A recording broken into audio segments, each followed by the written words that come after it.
Chères sœurs, chers frères, qu'il est bon, en ce jour où nous fêtons le printemps, d'entendre Jésus rappeler le premier de tous les commandements. Tu aimeras le Seigneur ton Dieu de tout ton cœur, de toute ton âme, de tout ton esprit et de toute ta force. Et le second, tu aimeras ton prochain comme toi-même.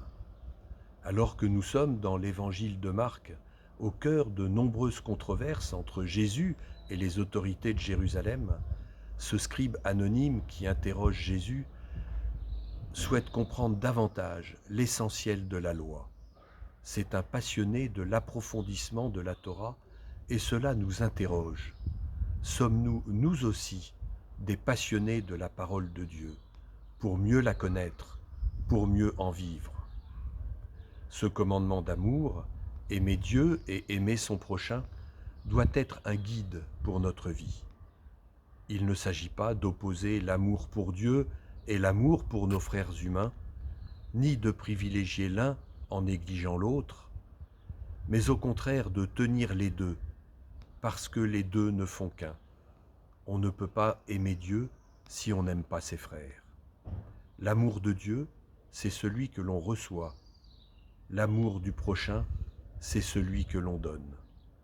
Et c'est un bel exemple pour nous stimuler en cette période difficile de confinement, de solitude.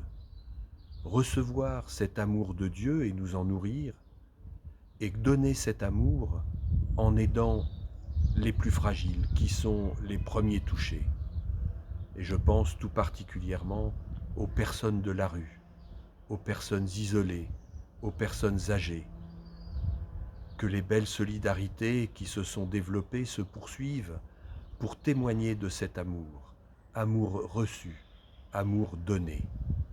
Ainsi, nous ne serons pas loin du royaume de Dieu, dont Jésus donne aux scribes cette très belle définition. Le royaume, c'est là où l'amour est roi, l'amour de Dieu nourrissant l'amour des autres.